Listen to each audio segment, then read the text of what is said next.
killing was just a means to an end. That was the least satisfactory part. Welcome to Watch Mojo, and today we're looking at 10 of the creepiest things serial killers have ever said.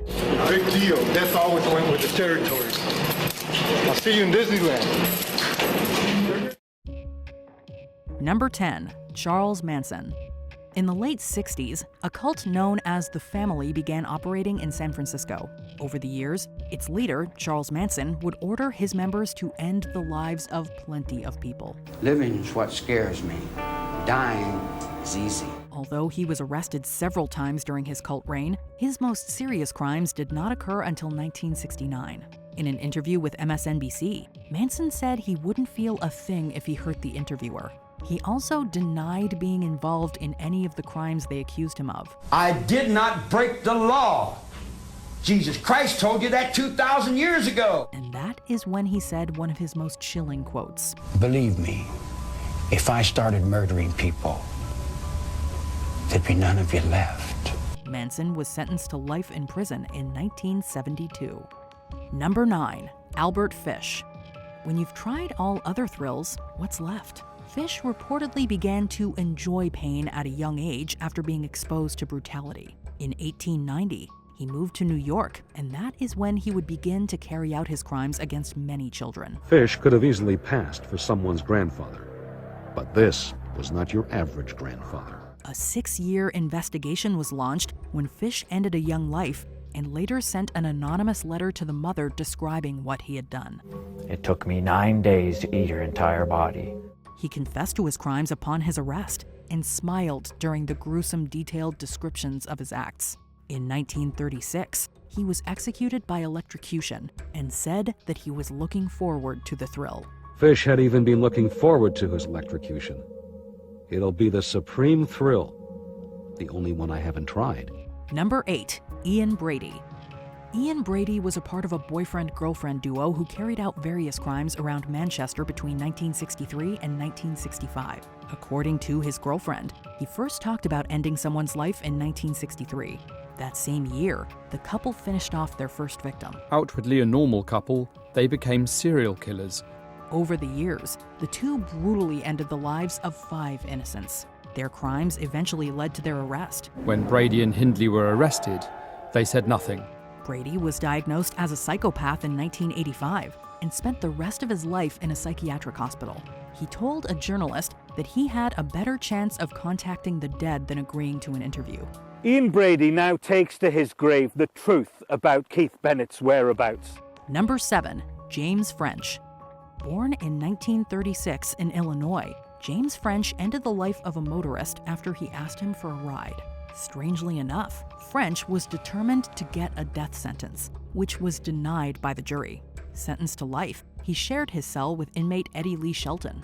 The two did not seem to get along, and French ended Shelton's life. Once again, French requested a death sentence after explaining he finished off Shelton to give enough reasoning for an execution. When on the chair, French's final words were directed at journalists. He suggested a headline pun for his passing.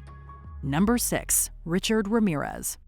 Richard Ramirez, aka the Night Stalker, was most known for ending the lives of over 13 people and horrifically tormenting dozens more.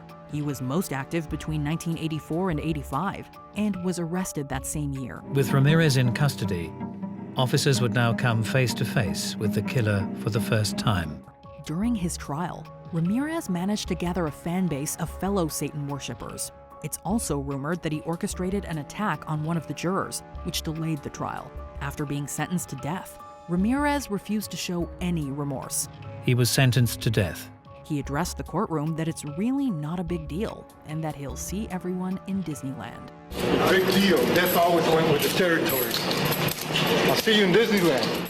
Number 5, Jane Topin. When you admit your ambition is to end the lives of more helpless people than anyone else, you know we have to put you on this list. Jane Topin was a nurse who ended the lives of her patients by altering their dosage prescriptions. Jane Topin was the proverbial bad seed, descended from a lineage of evil. 1895 was the year when Topin started to poison people outside of her usual hospital setting. she wasn't arrested until 1901. And a year later, she confessed to ending the lives of 31 people. She was finally brought to justice in 1901 after she killed off the entire Davis family. But she also confessed she wished to have put a lot more on her tally, more than anyone else has ever done. That is my ambition, to have killed more people, more helpless people, than any man or woman who has ever lived. Number 4, Joe Matheni. Joe Matheni was a serial killer, sentenced to life without parole in 1998. However, he was already on trial in 1995, but the jury didn't have enough evidence to connect him to the passing of the victims.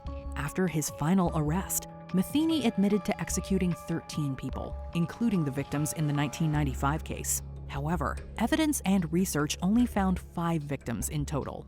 He confessed that he enjoyed carrying out his acts and didn't feel any remorse. This quote is pretty morbid, and it feels like we could be perfectly fine without knowing this fact. Number 3, Richard Klinsky.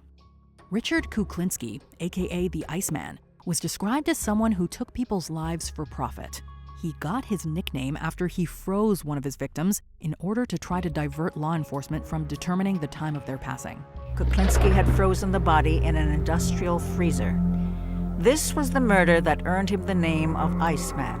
Klinsky gave several interviews after his crimes and confessed to having caused the death of up to 200 men. Approximately, we'll go with more than 100. He admitted he liked the hunt and the challenge, which was more important to him than the actual criminal act. He even got a thrill out of having more odds against him because it gave him an opportunity to figure out how he'll carry out his act. Number 2, Jeffrey Dahmer. Last before least, it's the serial killer that ended the lives of 17 men between 1978 and 1991. Jeffrey Dahmer's crimes were so hideous, we can't even talk about them in a lot of detail here. Let's just say dissection and eating were involved. Ultimately, Dahmer wanted a partner he could completely control, dead or alive. By 1991, Dahmer was finishing off one person each week. During this time, he even came into contact with the police, who failed to do a check on him. In his quote, Dahmer revealed that ending people's lives wasn't satisfactory. He wanted control. The killing was just a means to an end. That was the least satisfactory part. In his words, he wanted to create living zombies out of his victims. I tried to create living zombies. Before we continue, be sure to subscribe to our channel and ring the bell to get notified about our latest videos. You have the option to be notified for occasional videos or all of them. If you're on your phone, make sure you go into your settings and switch on notifications. Number 1, Peter Kürten. Kürten had been arrested almost 30 times before his final sentence. His criminal acts were especially gruesome, so much so that they were recounted in a book called The Sadist, which is considered a criminology classic. She believed him, 47-year-old Peter Kürten, to be the vampire. It's reported that by the time he was 10, Kürten ended the lives of 2 of his classmates. From committing petty crimes to brutal acts since he was little, Kürten was eventually sentenced to death and executed in 1931. Kürten was sentenced to death. He expressed remorse for his crimes. Just before he passed, he asked his psychologist whether he would still be able to hear the aftermath after he loses his head. To make things more creepy, he added that this would be the ultimate pleasure. This, he explained, would give him a final pleasure. What serial killer quote sends chills down your spine? Let us know in the comments.